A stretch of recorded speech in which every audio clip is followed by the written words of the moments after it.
Hey guys, this is Chris again coming at you today with the review of my Doxa Sub 300T quick wristwatch check. I'm wearing that Acon, the Maurice Lacroix I just got. But the reason for my title, this is not like the others, is because of course as you know they have a Sub 300T again. This is the reissue from 2002. I was lucky enough to land this on a trade with my Manta. I traded my Manta with my buddy Jared, same guy I traded for the Hellsum, the Seiko. Patty for that. But this watch is a killer watch with a pretty cool little history behind it. If you guys know or read any of the Clive Cussler books, they're really good books.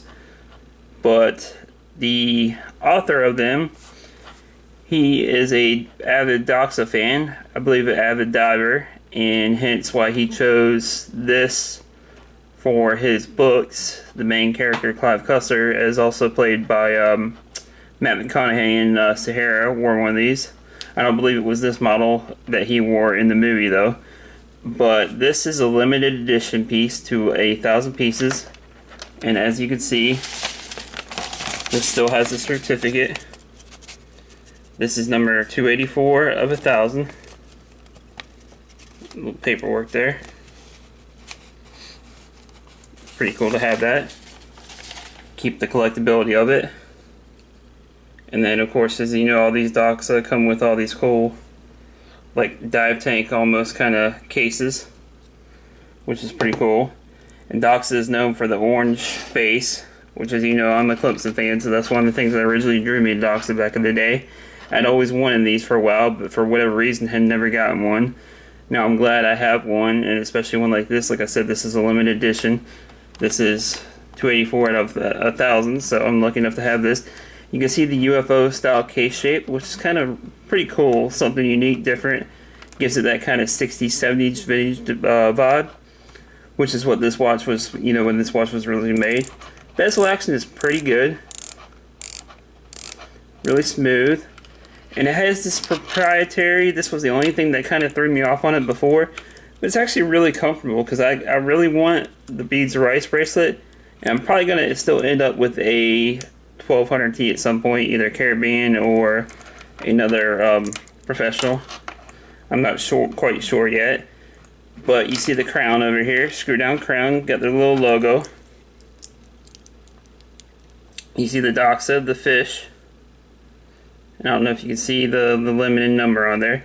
This one is in really good condition. It's got that Doxa symbol over there also. This is in really good condition whenever Jared traded with me, so I'm glad I picked this up from him. He keeps all of his watches in pretty good condition. And as you know, this is a modified Edda movement, modified by Doxa. 20mm lugs, and this is about 43mm watch. It's a pretty decent sized watch, but it's really supposed to be because it's a dive watch, and this is definitely a utilitarian tool watch for sure. They have the orange face for the really good legibility, excuse me. But yeah, they're really legible underwater, so that's why Doxa first started using the orange face back in the day when they first started making their watches. And as you know, I believe it was Jacques Cousteau actually took a couple Doxa out on his expeditions when he was diving.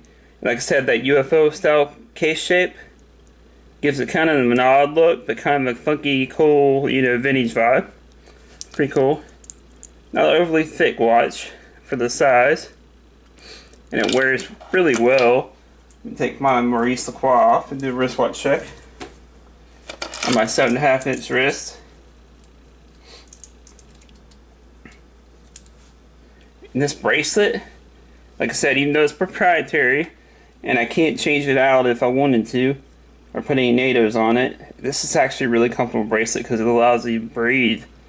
Your arm breathes, and you can it's really comfortable, really light. As you can see, it's got the date over there at 3 o'clock. Doxa automatic sub 300T professional, and as you know, they have the Sea Rambler and the Shark Hunter. In the Caribbean, Caribbean is the blue model. The Shark Hunter is the black model. The Sea Rambler is the silver model on Doxa. And there is the yellow model, which is Diving Star, I believe. But I'm definitely glad I picked this up. I got a good trade deal on that from Manta.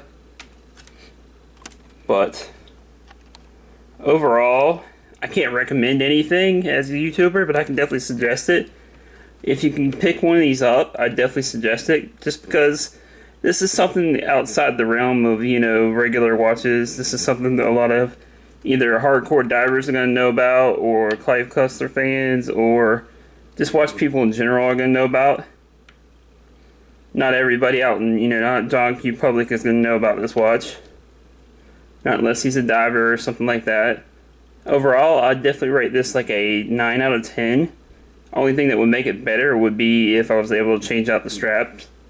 But overall, that's not that bad, just because this is a limited edition. And this is definitely a keeper in the collection. Like I said, I would like to add a 1200 next to it at some point. That may be my next buy. Either 1200T Professional or, like I said, the Caribbean. I may go for the Caribbean since I have this orange one. And like I said, you know I'm a Clemson fan, so I wear a lot of orange just because with a lot of stuff I wear.